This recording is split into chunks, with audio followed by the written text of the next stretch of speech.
morning, everybody. Okay, so talk 2 in City Room 2 is modularisation of open hardware to tackle the digital winter. So please welcome our speaker, PaulGardner-Stephen.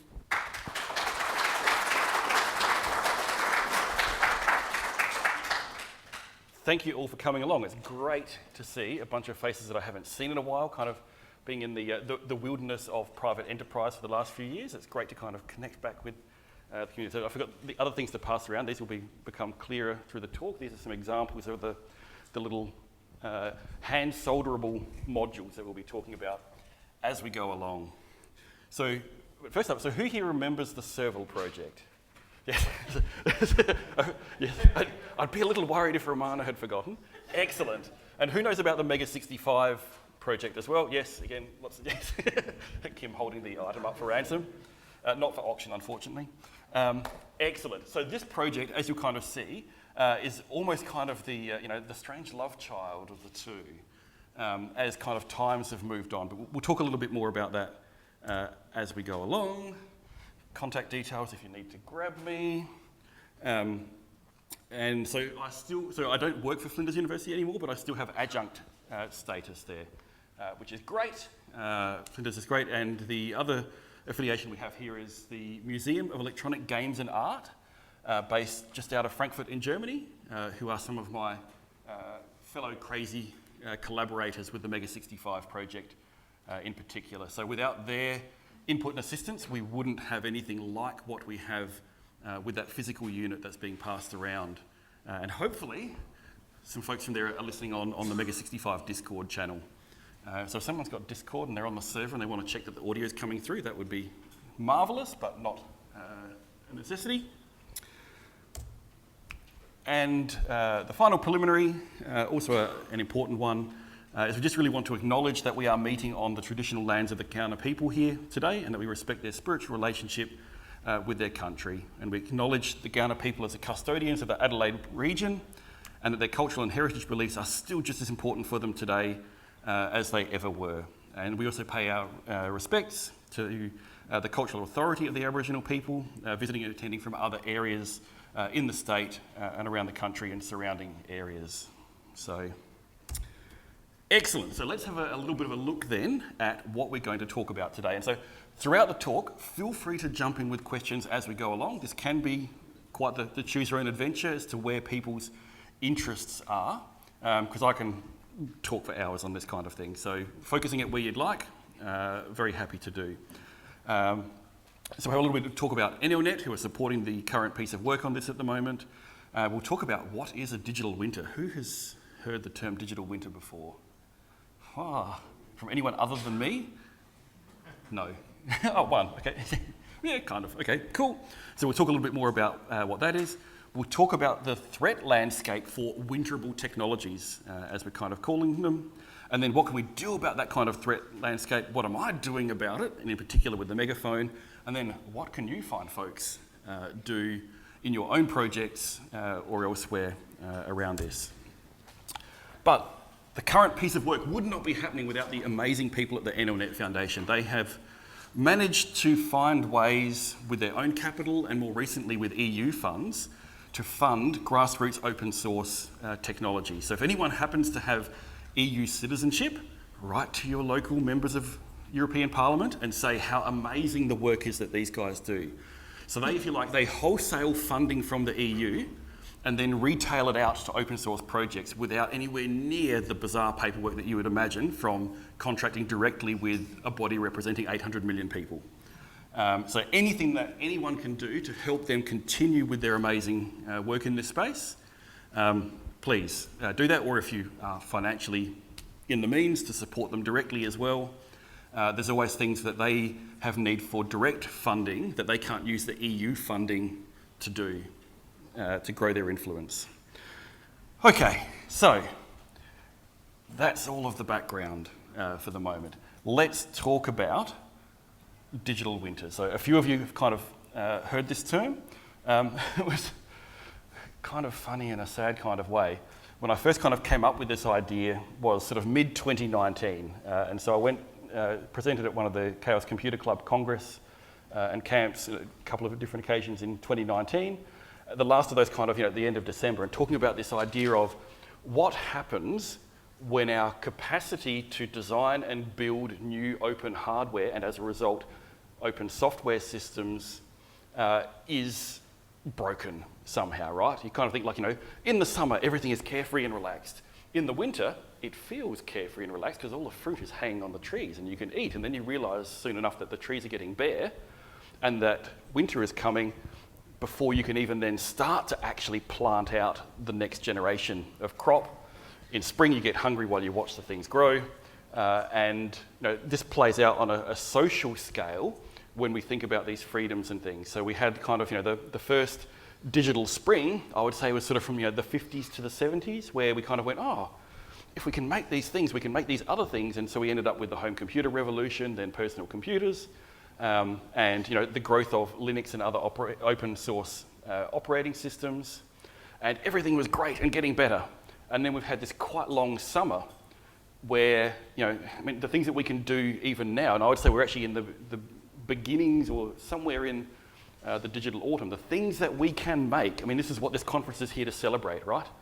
Or if you go to one of the Chaos Computer Club, Congress or camps, you go like, there are 5,000 to 20,000 people there doing the coolest, most awesomest open things that need to happen to support the maintenance of open society, civil freedoms. The number of things that come out from, as we all know, right, from open source movement to protect the freedoms that we have come to know and depend upon in modern society, to sustain individual freedom, freedom of expression, all of these sorts of things is absolutely critical. And so, talking about all of this in 2019, and then, this little thing called COVID happened. And then there was this kind of, minor interruption to supply chains for, 2.5 years, where, you couldn't get DC power converters and a whole pile of other things that were needed. And yet, if you wanted to make something, you could go like, actually, there's probably like 53 broken pieces of electronics in my house that has the kind of components that I need. But to kind of scavenge them out is just too hard, right? So, it was almost, it felt a bit like being, somewhere in Mortal Engines, right? Where, there's all this, it's surrounded by all this ancient tech that's got exactly what we need in it, but it was going to take years of effort to try and figure out, so is that a DC-DC converter that can do that? Or, is that transistor NPN or PNP? What on earth is that 8-legged chip there that they've scrubbed the contact, the thing off? Or, okay, great. They've got a massive BGA that's got a thermal transfer pad underneath. And so these things just are practically impossible for salvaging to reuse. And so we've got a problem if we want to try and move on. And so I've completely ignored the grasshopper and the ant thing, right? So super brief on that, right? So who knows the parable of the grasshopper and the ant? It's one of those old Aesop's fables kind of thing. The grasshopper's chilling about in summer, and the ants are kind of busy, hiving everything away to get ready for the coming winter. And then winter comes and the grasshopper's just like, oh man, I'm so entitled, but I haven't got any food, because he wasn't doing anything when it kind of counted.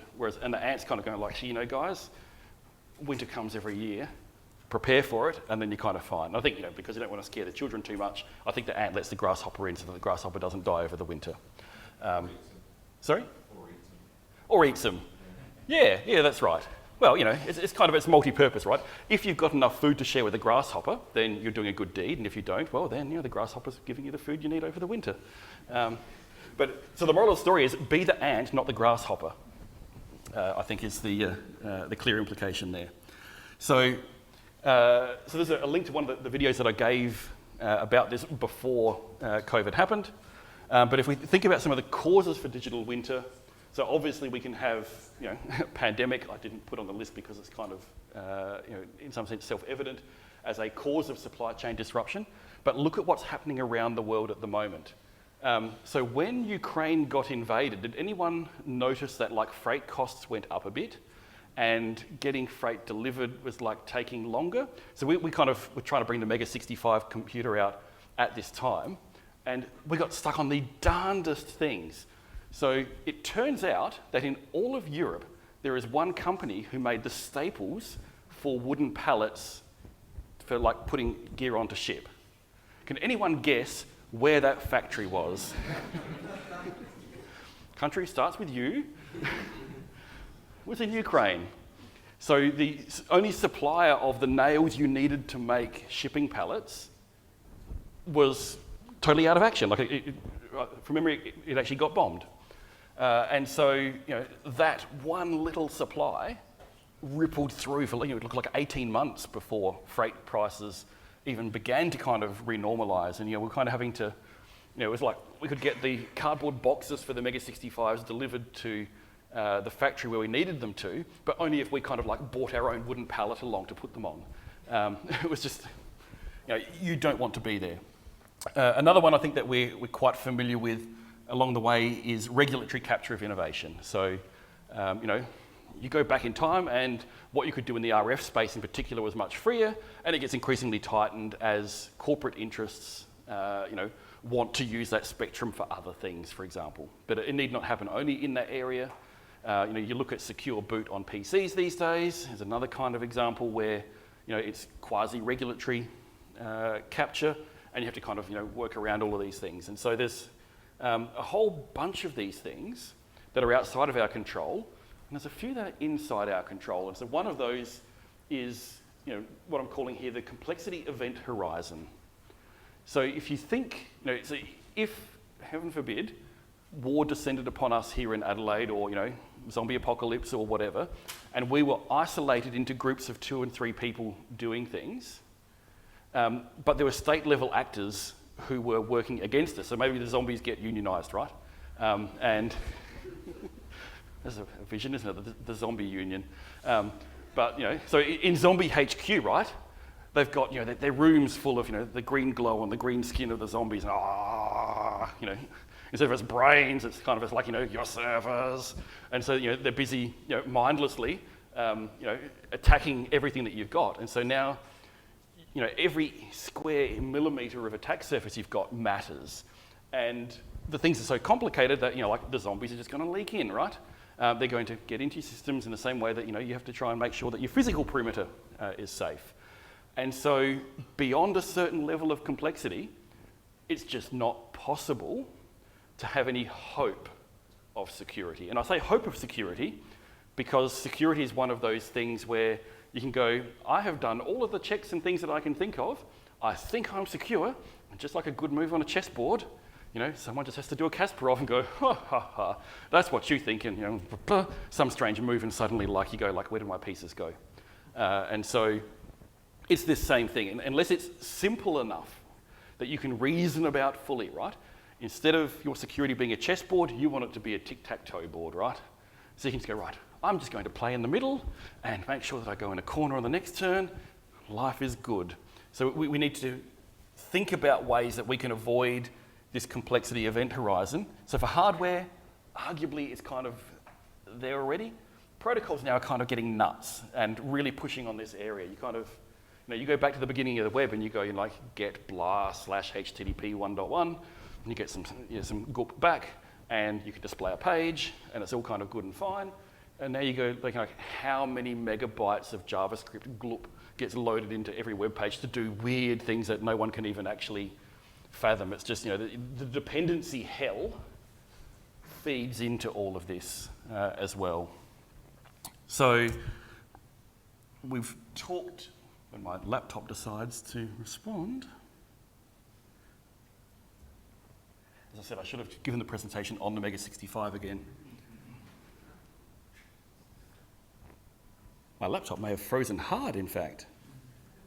Marvellous. Yes. So we will ad lib until my laptop decides to recover, which is fine. So this is the landscape that we have, right? So if we want to make systems that can survive a digital winter, we need to make them simple enough in software that we can look after the attack surface from a cybersecurity perspective, and the hardware needs to be simple enough that we can, design, build, and maintain, including, you get 3 units of something and one's failed, and you can scavenge the parts out of that to fix up some other ones. and do that with confidence. And the only way to do that is to break the complexity down. So a bit of systems engineering thinking, right? Go, okay, let's take the annoying surface-mounted chip that is a pain in the backside to hand solder. And so you've seen these little circuit boards that have kind of sent around with these examples of this castellated module format that I'm developing. So the annoying surface mount thing goes on there. It's not in the context of the full system. So even, like at the moment you kind of go like, would you really get a secure system manufactured in China today? It might still be safe today if you're kind of a small player, but it's going to be problematic. But if you go, okay, right, I just want DC-DC converters, for example, on these little PCBs, you could actually get them to even actually do the assembly for you from the parts, or you could get the parts over and using a small oven, you could probably manage to do the reflow, and you could test them yourselves, right? In that the number of surface mount pins that are underneath the chip is only a few. You might have a 50% failure rate. Who cares?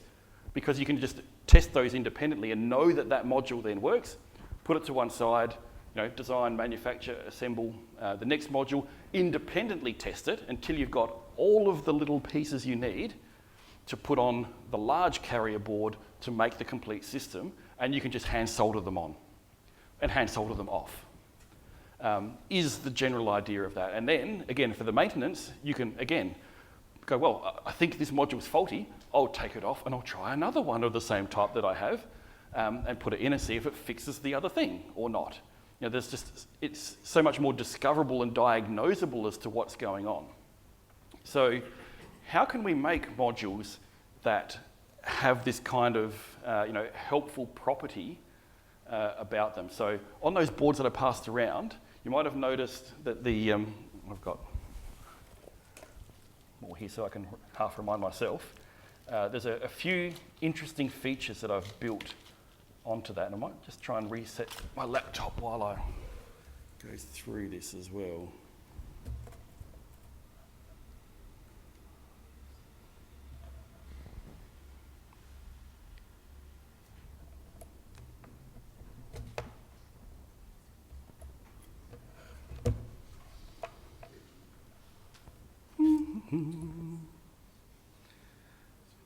Okay, that'll reboot.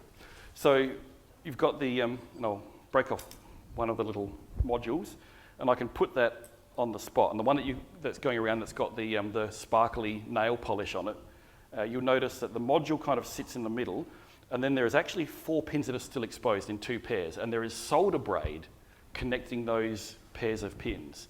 And you go, what on earth is Paul thinking about having something that looks so completely bollocks? And okay, it looks bollocks. I completely accept that. But what it actually is, if you've ever tried to hand solder components onto a board that has a ground plane or a power plane, the thermal conductivity of that bastard sucks all the heat out. And so if that's the only pin you've got to do, normally you can get it to reflow enough at that local point because you're applying the heat at that point, so maximum temperature is where you are, not somewhere else, and you can move it off. But if you've got a bunch of other pins holding down as well, you can't do that as a single atomic event. So with these modules, the ground plane is not directly connected to the ground pin on the connector. It's connected to the pad adjacent to it that you then have to strap across using solder braid because it's cheap, easily available, and generally speaking, a waste product from when you've desoldered other things because we don't care how saturated it is for this purpose. And you tack that across those things to make the thermal joint, so it still does the job that you need when it's assembled, as well as the electrical contact. And then if you need to desolder it, you just get your snips out and you snip that in the middle, and now you have thermal disconnection. And then you can just easily desolder the pins on either side. So it's a complete gratuitous hack, but actually works quite well. So that test board that's there, that has that on there, I've put that module on and I've taken it off, and I've put it on and I've taken it off several times. That entire board is ground plane and power plane to really test out that can work. So that's one of the key innovations in there. Another is that it looks like Swiss cheese. So if you need to stack these things together, which you probably need to do because anything that you design with this is going to be physically bigger than if you squish it all onto a teeny tiny circuit board, right? That's one of the necessary trade-offs to be able to make these maintainable kind of devices. And so, oops, finish. Yeah, sorry, I just need to get the laptop actually working again.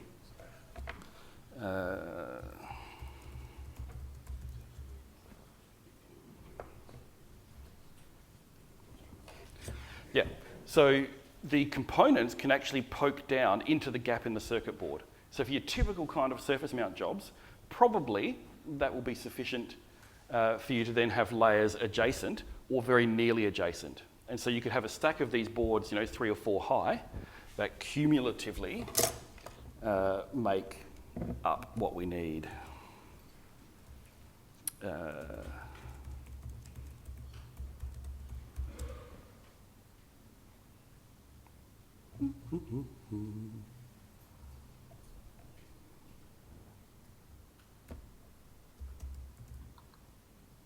You should be getting picture again now, I think. Yep. So we just. Yep.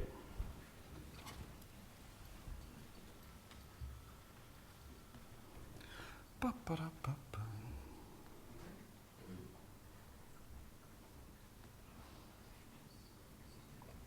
Right, let's get down to where we were up to.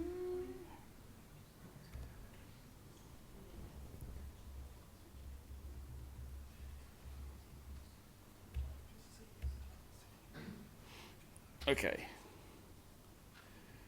We've probably,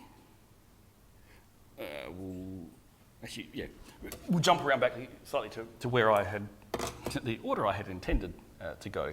So this is looking back at the software for a moment. We'll come back to the hardware in a moment. So we've talked about the desire for reusability, which is kind of on the previous slide that I skipped over. But the other side is, how do we make systems that are simple enough that they can actually have a manageable attack surface from a security perspective and yet still be useful? So one of those obviously is just cut out any functionality that is not absolutely necessary. What is, if you like, the syntactic sugar for users in what they're doing? I mean, do you really need to be able to put every kind of media into a two-way chat? Or is actually just text messaging going to get you 90% of the way? So that was one of the things that we did with the Serval project, for example.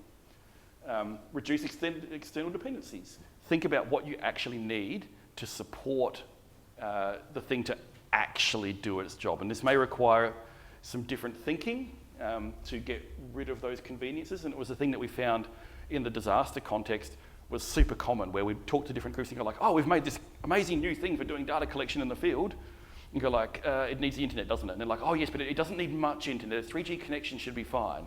And you go, do you not understand that the cyclone has knocked over all the cell towers? You now have 0G, not 2G, not 2.5G. You have 0G. So graceful degradation is actually tied in with that as well. Make your things work, offline, independent, resource deprived, everything, adequately, and then make them do better when those resources are available, rather than the other way around. Reducing attack surface, which actually partly comes from these two things. But importantly, get rid of opacity as much as you can, so that you can tell when an attack has happened. So this is part of why the Megaphone is actually based on this crazy 8-bit retro computer platform. Because, try and write some malware and go, okay, roughly how big is the malware going to be to have a nice rootkit somewhere? And you go, let's say you can do it really well, and you can probably say, I don't know, like what, 0.5 meg? You could probably have a reasonable-ish rootkit. It's not going to be super full function. And you go, okay, now where are you going to fit that 0.5 megabyte in 64 kilobytes of RAM? Without it being noticed while someone is using some other piece of software. So having a purposely constrained system actually makes security violation more obvious. It's much easier to tell when a bacteria has a bacteriophage infecting it than whether a person is sick with a virus, for example, in the early stages, because the scale of complexity and what you can hide in there is totally, totally different. So this really comes down to, how do you manage complexity? How do you simplify things? How do you refactor your design and what you mean by functionality so that this can be expressed in the simplest ways. And again, with the Megaphone, we do this by doing bare metal programming. So there's no graphics library. You just go, okay, there's a specification for the Commodore 64's video chip and our improved version that's in the Mega 65. If you want to do graphics, that's what you do. So the prototype web browser-like thing that we have, so it doesn't use HTTP because HTTP is too complicated, sorry, HTML rather, it uses HTTP. But what it actually does to load a web page, it actually just loads data into effectively the chip RAM in a restricted memory address range, so it just literally appears on the screen. And then there is a side table that says, if you click anywhere on the screen, where does the link for that belong, if any link at all? And because it's a tiled text graphics mode, you can actually have much larger than just what the screen fits if you reuse characters and things. So we ended up with a browser that has like 32K or something, and that's using a really horrible C compiler for 6502. So I would say, optimal, if you wrote it in assembly code, it would probably be, I don't know, about 12K maybe, and that's with the TCP stack. So make things simple, and again, this expectation and functionality, these all kind of like feed into each other. So yeah, it's a team effort of thought process. So again, you can kind of have a look at some of the past work that we've done on this. So this was prior to me thinking about modularity being critical. So I couldn't find where I put the prototype, or I would have brought this one in today as well. That's the one that went in business class with me on the way back from Germany on one trip. It was quite fun to take a picture with the fancy table and everything on the plane. But it works, we can make calls, the audio path is secure and segregated from the cellular modem. I can talk for length about that as well for folks if they're interested. But it still had this problem that it was taking us like 9 months to do a spin on this board because there was just so much stuff on there that we needed to deal with. And I was just finding it too hard myself to iterate designs without large amounts of cash and time. And so that kind of led me to this realization actually that modularizing and simplifying and breaking it apart and allowing the scavenging and all those sorts of things so that when I'm making a new version, I can take 90% of the modules off an old version and put them on a new one, which will be cheaper and faster rather than having to get it all respun again. So we've talked a little, hinted a little bit at this whole issue around surface mount. Great for mass production, makes things cheap. It's what all the components come in these days. But it is a bastard if you're trying to make a large board at home to make sure that the thing actually works. Hence, breaking it apart into little pieces that you can test and confirm independently. So the design criteria around that module system then, large pad size, so it's 0.1 inch pads is all you have to solder on there. We need to have the effective thermal relief for hand soldering that we talked about, of being able to cut the thermal links but still have them there available. So one of the things I didn't talk about, and if you look at those boards, try and think about how you would put any of those modules in any of those spots the wrong way around or the wrong way up. They've got missing key pins so that there is only one way they can go. And for the larger ones, there are enough combinations of that we can make every type of module have a different key pin arrangement. So you just have your bucket of modules and you go, I need one that's missing a pin 3 and a pin 7. And so you just rat through your box and you find one.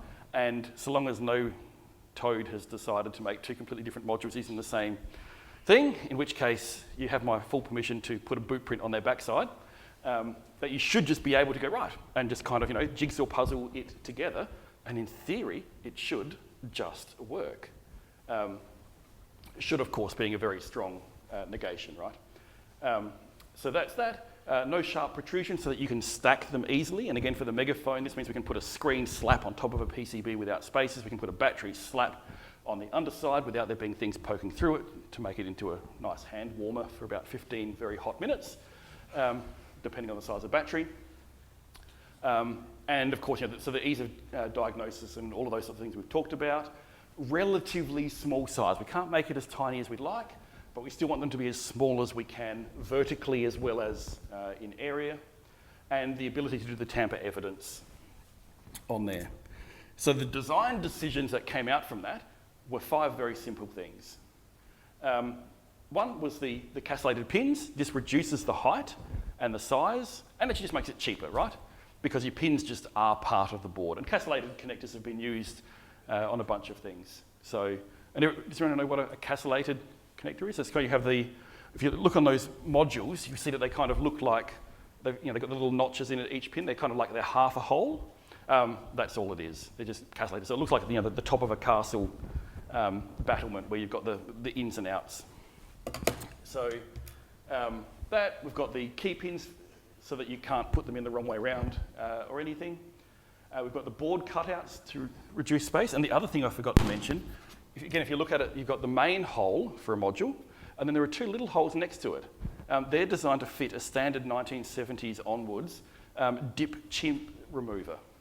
So when you're placing the module, you can actually use the dip chip thing to hold it oriented in the correct place and put it in. And then when you want to desolder it, you can grab onto it and add some upward pressure while you're desoldering the pins and gently lift it off. So it's all just designed to be super easy. And if you don't have one of those, you can get a metal clothes hanger and bend it into something which will work adequately for purpose. So again, austere environment activity. And then we've already talked about the bridges for the ground and power plane thermal relief. So let's have a look at, now that we can look at the big pictures of them.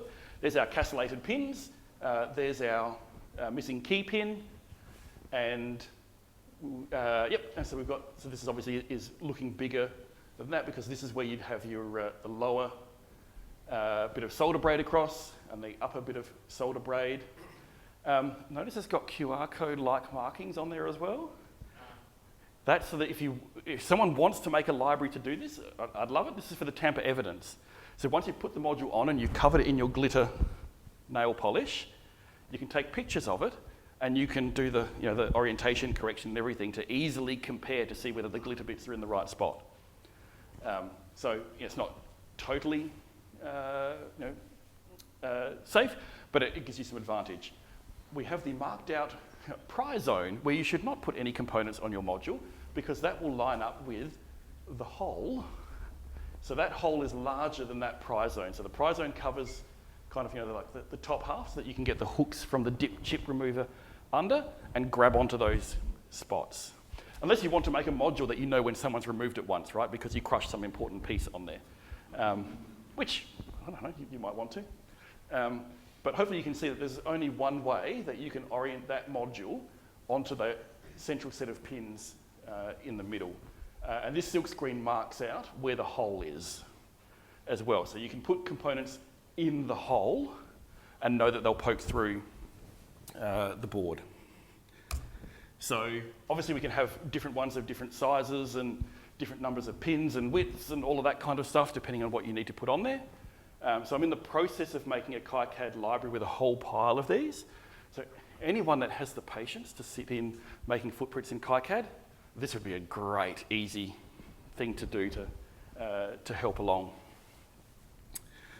And the carrier board cutouts, yes, we've already talked about that.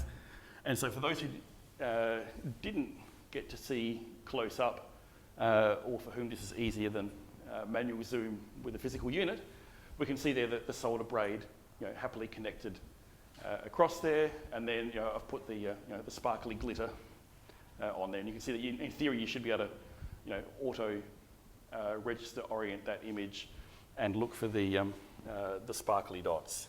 So there's a lot of thinking to come up with something that hopefully is actually a really nice, simple, easy to work with module design for hardware reusability in this kind of context. So what am I doing next? I'm currently designing and testing a whole bunch of modules. So yeah, DC-DC power conversion, I2C sensors, MEMS microphones. There's a whole bunch of these that I need to do. Again, if anyone wants to get involved and help with any of those, that would be great. And assembling and testing, design fabrication of a case to make a whole working megaphone unit that we can actually produce in modest quantities at a reasonable price and work. So the other thing that I didn't talk about in all of that with the megaphone, a couple of interesting things that we've done, partly having learnt from the Seville project. So it's going to be about Nintendo Switch, physical dimension, as you kind of saw from that circuit board. The entire rear side of that is going to be a solar panel, and it's going to have about a 35 watt hour single cell lithium iron phosphate battery in there. So it should be able to run for about a week in a black box, connected to a mobile phone network. but in any half-decent ambient light, that solar panel should give it indefinite energy endurance. So you've got communication sovereignty from kind of server-style mesh networking, and then you've got energy self-sufficiency / sovereignty, which again also in these things is super important. You look at any humanitarian situation now, and they move people around by providing Wi-Fi and power where they want them to go. It's kind of like Sydney Kidman using the water for the cattle station to get the cows to walk from Queensland to Adelaide to be slaughtered and sold. So yes, freeing yourself from those nudging effects is a good thing to do. So to wrap up then, thinking back about your projects, have a think about some of the things that you can do to get some of these kind of benefits. So obviously think about how things will actually work offline. Or if it is when it is online, how do you absolutely reduce your bandwidth requirements for that? Segregate your subsystems so that you've got simpler interfaces and easier attack surface and easier replaceability, both software and hardware systems. Think about how you deal with energy and comms sovereignty, because they are the two things that if you take away all infrastructure will prevent civil society from being able to organise and protect itself. And we see that these are routinely taken away. Putin is targeting power infrastructure in Ukraine and the communications infrastructure, right? This is what happens. And think about the things that can get you like 80% of the good of the fancy solution by having something which is much more simpler and robust. And if you can't think of anything else, feel free to help us with the megaphone to get it done. Shameless plug on there. So at this point, I should be delighted to hand over to questions. And we have one from Kim over in the corner already.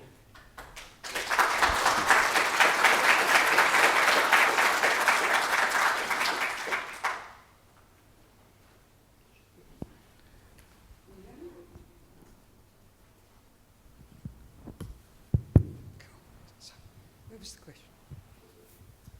I think you were next. Did you have a question? No? Yep.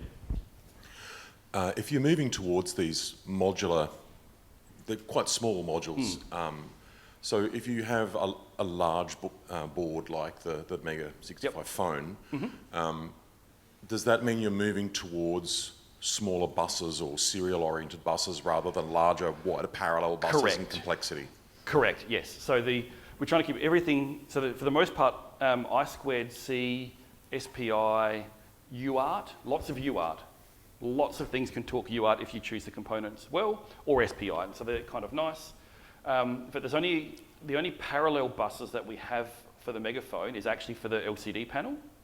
And we're hoping, if I get enough time, we're actually going to make it so you can put a Raspberry Pi in as a slave module that can't control everything else, but can be controlled by it, so that if you need to run Android apps on the thing, you can.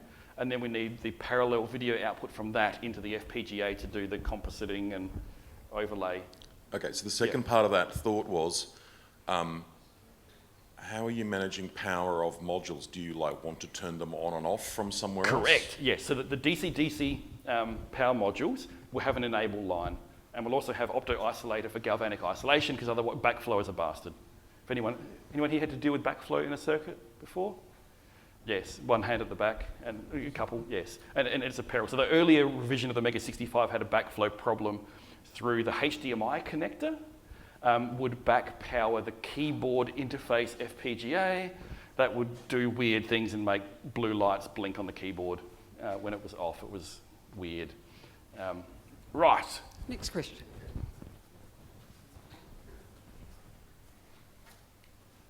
This all looks very nice, but you're increasing the trace length between your actual chip and what it's using by quite a long distance. Yes, we are. How are you going to cope with that? I mean, just keep things at low speeds? So largely low speed. So don't try and do things at gigahertz if you want to make them maintainable, is probably the moral of the story. UART at 2 megabits, about a meter is kind of okay. SPI, about a foot is kind of okay. Well, it depends on the speed that you're running the SPI at, right? If you're happy at 100 kilohertz, then, well, you can possibly go around the block with it. You might need some voltage boost along the way. So there is a bunch of trade-offs that come from doing this. But if you kind of go back and think to 1980s hardware, Commodore 64 motherboard was, about 1.5 feet wide, and had trace lengths. And the timing margins on it were quite rubbish as a result. But nonetheless, it managed to work. And the really high-speed stuff is all in the FPGA. So that greatly simplifies it. Then it's really just talking to peripherals. But for example, MEMS microphones, 12 megabits a second, like 12 megahertz clock, they work fine over a foot. So you're not putting your VAM on these? Sorry? You're not putting your VAM on these? The VAM? So the VAM, the memory. No, so the RAM is in the FPGA. Okay. Yep, because we only need a few hundred kilobytes, so we just use BRAM from in the FPGA. And then we don't have to worry about the latency of external memory either, which is key. So the Mega 65 can do a syscall faster than a modern x86. No, it's not totally, but at the same time, it's kind of absurd. You go like, it's 40 megahertz instead of 4 gigahertz, and we can do a syscall context switch and return in like 175 nanoseconds. And the code is like 3 lines. So, yes. Next question. There's one. Oh, so yep. What happened to Serval? What happened to Serval? Yeah. Life happened to Serval, combined with the technology has moved on. Things like Starlink have greatly reduced the humanitarian need for it, not eliminated it. And so it's just the group of us who are working on it just didn't have the time and energy to put into the whole thing anymore, and keeping up with the whole mobile phone space, it's just got increasingly hard. And so this effectively is what's happened to Serval. All the same ideas of how do you make a resilient telecommunications solution that actually is maintainable with low effort, now and going forward in small teams. So yeah, this is very much the natural evolution of the thinking that we'd had, goodness me, 15 years ago when we started Serval. So, But the Serval stickers out on the sticker pile, and I've got more of them back there if you want some vintage. So, Any more questions? there's one right down the back.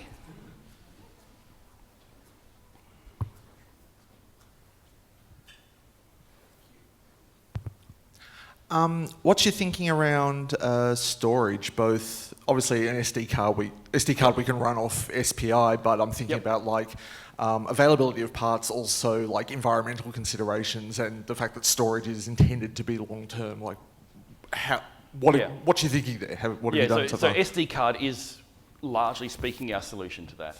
And again, if you don't need, like if your software isn't tens of gigabytes, but is tens of kilobytes, goodness gracious me, a 32 gig SD card gets you a long way. So yeah, make better value of each bit, and then it's totally fine, within reason. But again, it's modular. So if someone wants to make a version that has an EEPROM instead, go right ahead. I've got a whole pile in the shed. Happy to give them out if someone wants to. Yeah. I mean, you could make a phone that probably wouldn't weigh more than about 4 kilos. That would have a couple of megabytes, I reckon. Was that a question as well? Just a very quick one. I noticed on the board you passed around, it looked like something like M2 slots. Yes, that's for the industrial. That's for the industrial cellular modem. So it's used in vending machines, it's used in cars, it's used in laptops, it's used everywhere. So we know that there will be cellular modems in that form factor forever and a day, and they support UART interface with AT commands. So I don't trust the cellular modem any further than I can throw a large mountain. So keeping it on its own little segregated thing, we can shut the power off to it, galvanic isolation. We don't let it have a microphone or a speaker directly that it thinks it does, but the FPGA is doing the other end of that link, and has the real things on the other side. It also means that you can then have, Commodore 64 SID tunes as hold music for the other person on the phone, and all of those other kind of super important use cases. But more seriously, we could do one-time pad crypto, reading from the SD card to get the one-time pad that you've agreed with someone else that you've met with, and we could then do data over audio, cellular audio channel. There's good papers showing about 1.5 kilobits a second you can do. David Rowe's Codec 2 will do perfectly legible audio below that, so you could actually have something that would be as secure as the old World War II Sig Sally secure phone system that the Allied, US president and all the rest of it used in your hand. I think we're out of questions. Time for questions now. Could you please show your appreciation for Paul?